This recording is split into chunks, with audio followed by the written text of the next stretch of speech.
ஐயா வணக்கங்க ஐயா. வணக்கம். ஐயா இப்போ நம்ம பார்க்க போற லக்னம் பார்த்தீங்கன்னா, கன்னி லக்னம்.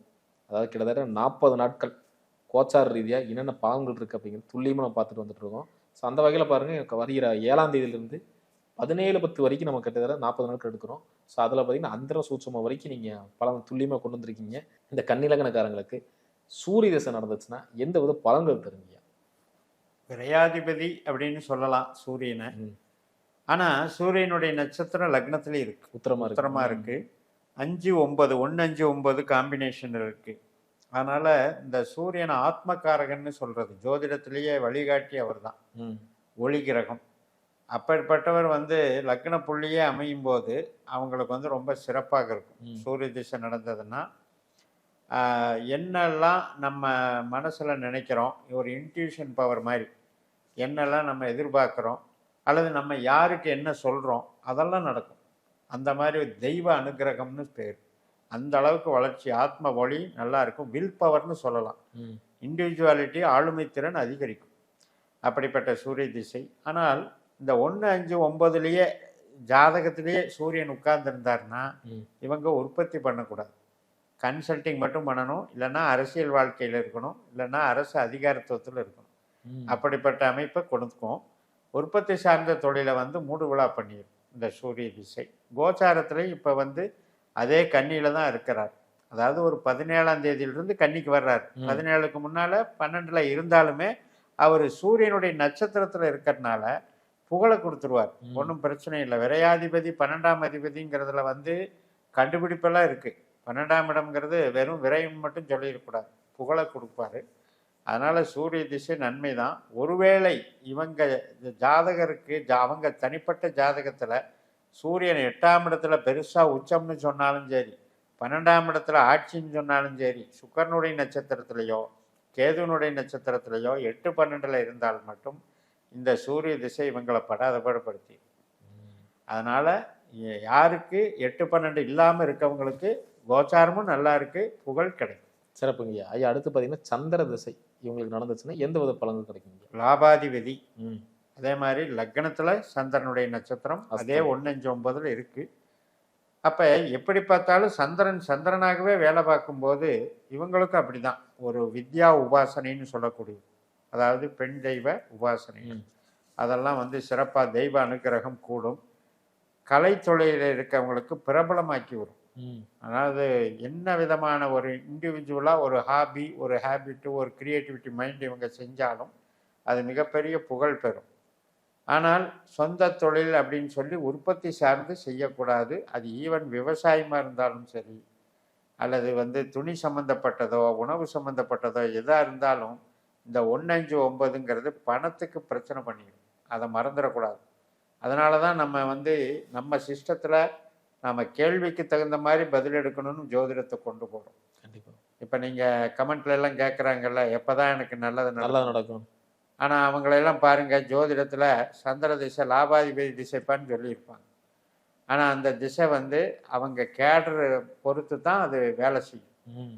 இப்போ அவங்க ஒரு கன்சல்டிங்காக இருந்தால் நான் ஒன்றும் பண்ணாது, ஒரு அளவாக சம்பளம் வரும், பிரச்சனை இல்லை. ஆனால் சொந்த தொழில் சூரிய திசையிலையோ சுக்கிர திசையிலையோ பண்ணியிருப்பாங்க. இப்போ சந்திர திசையில் லாக் அவுட் பண்ணிடுவாங்க. ஏன்னா அந்த 1, 5, 9 வேலை செய்யும். அப்போ திசையினுடைய பாவத்தை பார்த்து தான் நம்ம பலன் சொல்லணும்.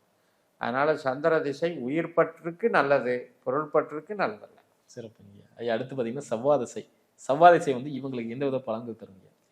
செவ்வாய் நம்ம என்ன ஜென்ரலாக 3ஆம் அதிபதி 8ஆம் அதிபதினு எல்லாம் சொல்லுவோம். ஆனால் செவ்வாயினுடைய நட்சத்திரம் லக்னத்திலேயே இருக்குது, 2ஆம் இடத்துலையும் இருக்குது.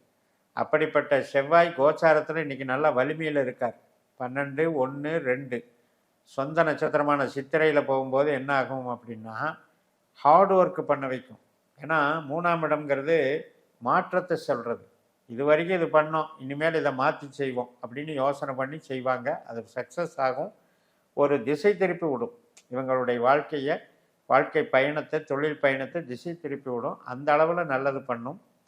ஆனால் ஒருவேளை இவங்க பிறந்தப்ப 8ஆம் இடத்துலையோ 12ஆம் இடத்துலையோ, அதாவது மேஷத்துலேயோ சிம்மத்திலேயோ செவ்வாய் இருந்து திசை நடத்தினார்னா விபத்து சம்மந்தப்பட்டதுலேயும், ஆரோக்கிய சம்மந்தப்பட்டதுலேயும், உறவுகள் சம்மந்தப்பட்டதுலேயும் ரொம்ப பிரச்சனையை கொடுக்கும்.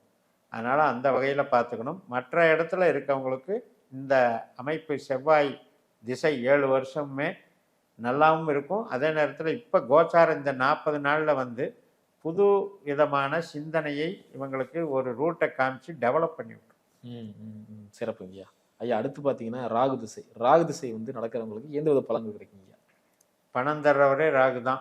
2ஆம் இடத்துல ஒரு பிரம்மாண்டம், 6ஆம் இடத்துல ஒரு பிரம்மாண்டம், 10ஆம் இடத்துல ஒரு பிரம்மாண்டம். இப்போ 18 வருஷம் இவங்களுக்கு ராகு திசை நடந்ததுன்னா, இவங்க ஜனனஜாதத்தில் ராகுவே 2ஆம் பத்திலேயே இருந்துட்டாருன்னா சொல்லவே வேண்டாம், பெரிய லெவலில் பிரபலமாயிடுவான். மிகப்பெரிய ஒரு நிறுவனங்களை எல்லாம் நிறுவக்கூடிய அமைப்பை கொடுத்துரும். அதே மாதிரி ஒரு வேலை பார்த்தா கூட பெரிய அதிகாரியாக வேலை பார்த்து மலமலன்னு சம்பளம் உயர்ந்து டெவலப் ஆகிற ஒரு யோகத்தை கொடுத்துரும். இப்பவும் கோச்சாரத்தில் கும்பத்தில் தான் இருக்காரு, குருவோட நட்சத்திரத்தில் இருக்காரு, குருவும் 10ல் இருக்காரு. இவங்களுக்கு 6 வேலை செஞ்சிட்டு இருக்கு. அதனால இந்த 6 வந்து மிகப்பெரிய ஒரு யோகத்தை கொடுத்துரும் வேலைக்கு. அதே நேரத்தில் கணவன் அல்லது மனைவி, பெண்ணாக இருந்தால் கணவன், ஆணாக இருந்தால் மனைவி, அவங்களுக்கு இந்த ஸ்தானம் என்ன ஆகுது பாருங்க, 4-12 மாறும். அப்போ அவங்க வந்து சில சிரமங்களை, ஹெல்த் இஷ்யூஸ் அடைவாங்க. அப்படி இல்லைன்னா கருத்து வேறுபாடுகள் காரணமாக பிரச்சனையாக இருக்கும். இப்போ ஈவன் 2வது குழந்தை கூட எடுத்துக்கலாம். தன்னுடைய 2வது குழந்தையும் 7ஆம் பாவம் தான், அதுக்கும் 4-12 வேலை செய்யும். அப்போ அந்த விஷயத்தில் மட்டும் அவங்களுக்கு ஒரு கேப் விழுந்துடும். உறவுகள் சார்ந்து உயிர் பற்றாக நல்லா இல்லை, பொருள் பற்றாக நல்லா இல்லை. சிறப்புங்க ஐயா. அடுத்து பார்த்தீங்கன்னா குரு திசை. குரு திசை நடக்கிறவங்களுக்கு பலன் சொல்லுங்க ஐயா. குரு என்னதான் 7ஆம் அதிபதி, பாதகாதிபதி, 4ஆம் அதிபதினு எல்லாம் சொன்னாலும் கூட பணத்துக்கும் தொழிலுக்கும் நல்ல சப்போர்ட் பண்ணுறவர் தான் குரு. இந்த கன்னி லக்னத்துக்கு அதை வந்து தாராளமாக நம்பலாம். அதுவும் 2-6 10லேயே குரு இருந்து திசை நடத்துகிறான்னா சிறப்பாக இருக்கும். இப்போ கோச்சாரத்தில் 10ல் தான் இருக்கார், அதுவும் சொந்த நட்சத்திரத்தில் இருக்கார், சிறப்பாக செயல்படுத்துவார். ஆதிபத்திய பலன் அப்படின்றது 7ஆம் இடம் வந்து contract, finance, marketing, management, event management, இதெல்லாம் மாற்றி செய்கிறதுக்கெல்லாம் ரொம்ப சிறப்பாக 16 வருஷமும் நல்லது பண்ணுவார். இப்போ இவங்களுக்கு ஆகாது என்ன அப்படின்னா கேது சுக்கிரன் தான் ஆகாது. அப்போ அந்த குரு திசையில் யாருக்கெல்லாம் கேது புத்தியோ சுக்கிர புத்தியோ நடக்குதோ, அது அந்தரங்கள் நடந்தால் கூட அந்த டைமில் ஜாக்கிரதையாக இருக்கணும். ஏன்னா குருவுக்கு சுக்கிரனுக்கு ஆகாது. இப்போ சுக்கிரனும் 12ல் போயிட்டுருக்காரு, சிம்மராசியில் கடகத்தில் இருக்கார். இப்போ நீங்கள் சொல்கிற இந்த 40 நாளில் சிம்மராசிக்கு வந்துடுவார், கன்னிக்கும் வந்துடுவார். அதனால் சுக்கிரனுடைய சஞ்சாரம் வீக்காக இருக்கிறதுனால, கேதுவும் 12ல் இருக்கிறதுனால, யாருக்கெல்லாம் கேது புத்தி சுக்கிர புத்தி நடக்குதோ குரு திசையில் அவங்களுக்கு கொஞ்சம் பிரச்சனைங்கிறத மறந்துடும். ஐயா அற்புதமாக சொன்னீங்க ஐயா. அடுத்து பார்த்தீங்கன்னா சனி திசை. சனி திசை நடக்கிறவங்களுக்கு இப்போ இங்கே இருக்கும். கன்னியா லக்னத்திற்கு சனி வந்து உயிர் பற்றுக்காரகன். மூளை உழைப்பு, மீடியா, சிந்தனை ஓட்டம். இப்போ நம்ம நிறைய எழுத்தாளர்கள் இருப்பாங்க, கலைத்திறமை வெளிப்படுத்துகிறவங்க இருப்பாங்க. அதுக்கெல்லாம் வந்து சனி நல்லா யோசித்து நிதானமாக அருமையாக செயல்படுவார். யோக திசைன்னு சொல்லுவாங்க ஜென்ரலாக, ஏன்னா 5ஆம் அதிபதியும் கூட. அதனால் சனி நட்சத்திரம் அப்படிங்கிறதுல சனியே உட்கார்ந்துருந்தார்னா இவங்களுக்கு எந்த பாதிப்பும் இல்லை, சனியை குறித்து பயப்பட வேண்டியதே இல்லை. என்ன 7ஆம் இடத்துல சனி உத்திரட்டாதியில் இப்போ இருக்கார் கோச்சாரத்தில், பிறந்த ஜாதத்துலேயும் உத்திரட்டாதியில் இருக்கவங்களுக்கு இந்த அந்நியத்தில் திருமணம் அல்லது கொஞ்சம் கிரேடு குறைவு, வயது மூத்த திருமணம், இப்படியெல்லாம் நடக்கும். சனியினுடைய காரகத்துவத்தினால கொஞ்சம் வீக் இருக்குது. ஆனால் வாழ்வு நல்லாயிருக்கும், வாழ்க்கை வந்து நல்லாயிருக்கும். உயிர் பற்றான ஒரு விஷயத்துக்கு சனி திசை சிறப்பை தரும். இப்போ கான்ட்ராக்டு, ஒரு சர்வீஸ் பண்ணுறேன், ஜாப் ஒர்க் பண்ணுறேன், ஒரு நீங்கள் மூலப்பொருளை கொடுங்க, நான் வந்து செஞ்சு தர்றேன், அது கூலிக்கு வாங்கிக்கிறேன் நான் அப்படின்னு ஜாப் ஒர்க் பண்ணுறவங்களுக்கு பிரச்சனை இல்லை. பெரிய பெரிய முதலாளித்துவத்துமே போட்டால் கூட மீடியமாக ஓடும். சனி வந்து கெடுக்க மாட்டார், ஒன்றும் பிரச்சனை. இப்போ நிறைய பவர் ரூம்ஸ் ஓடுது, ஒர்க் ஷாப்ஸ் ஓடுது, இதெல்லாம் வந்து சனியினுடைய தன்மைகள் தான். அதனால் 8-12க்கு போகக்கூடாது. இப்போ மேஷராசியில் பிறக்கும்போது மேஷராசியில் சனி இருந்தாலும் 12ஆம் இடமான சிம்ம ராசியில் இருந்தாலும் ப்ராப்ளம் இருக்குது. அது எல்லாருக்குமே ப்ராப்ளம் பண்ணுமான்னு கேட்டால், இந்த சனி நின்ற நட்சத்திராதிபதி வந்து 11லையோ 7லையோ இருந்துட்டாருன்னா அதுவும் கெட்டதெல்லாம் நல்லது நடந்துடும். அதுலாம் விதிவிலக்கு இருக்குது.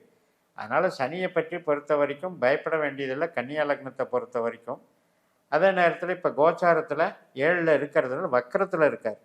அப்புறம் குரு நட்சத்திரத்துக்கு வந்துட்டு மறுபடியும் போவார் அதுலேயே. அதனால் நல்லாயிருக்கும். ஒரே விஷயம் என்ன அப்படின்னா மந்தமாக செய்வார். அதாவது ஒரு குறைந்த பணம்னு எடுத்துக்கலாம்.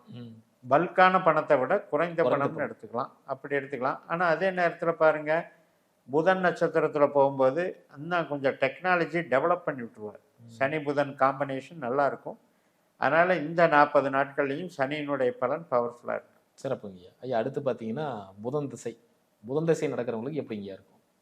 லக்னாதிபதியே புதன், 10ஆம் அதிபதியும் புதன். அவருடைய நட்சத்திரம் வந்து 3, 7, 11 தான் இருக்குது. அதனால் இவங்க வந்து ஆலோசனை கூறுவது, சொல்லித் தர்றது, புரோக்கரேஜாக இருக்கிறது, இது மாதிரி கன்சல்டிங், மீடியா, ஐடி இது மாதிரி அமைப்பில் இருக்கவங்களுக்கு மிகச்சிறப்பாக கொடுக்கும். புதன் வந்து 8, 12 இருக்கிறவங்களுக்கு தான் கஷ்டப்படுவாங்க.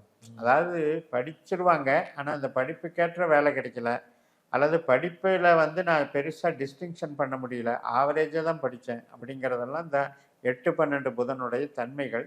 அது இல்லாமல் இருக்கிறவங்களுக்கு இப்போ கோச்சாரத்துலேயும் புதன் வந்து லக்னத்தில் வர்றாரு, 2ஆம் இடத்துல வர்றாரு. இந்த 2ஆம் இடத்துல புதன் போகும்போது தன்னுடைய முயற்சியினால் மிகப்பெரிய பணம் ஈட்டக்கூடிய அமைப்பு, மீடியானால பண வரவு, இதெல்லாம் சிறப்பாக இருக்கும். புதனை பொறுத்த வரைக்கும் கவலையே இல்லை. சிறப்புங்கய்யா. ஐயா அடுத்து பார்த்தீங்கன்னா கேது திசை. கேது திசை நடக்கிறவங்களுக்கு எப்படிங்க இருக்கும்?